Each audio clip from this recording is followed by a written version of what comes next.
Hello everyone, good afternoon. I hope that you all know me. This is Ira. I am learning English at British American Language Center and the principal of this center is The Rock. I mean Rocky sir. By the way, his favorite celebrity is The Rock, so we can call him The Rock.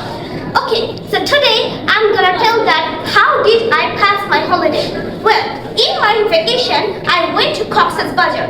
We all know that Cox's Bazar is the biggest sea beach in the world. I went there with my family. I stayed there for 3 days. We enjoyed the sea beach very much. Mostly, I swam. My father and my elder brother played football together. Mostly, my mother watched TV. In the hotel, there were so many wonderful plants in our corridor. I love gardening, so I took care of the plants. We drank coconut juice together. The hotel service was very good. They took care of us very much. The chef was really professional. When we were returning, the manager gave us very nice flowers and he told us to visit there again. I hope that we will visit there again and we will have so much fun. So that's all. Thanks all. That's all.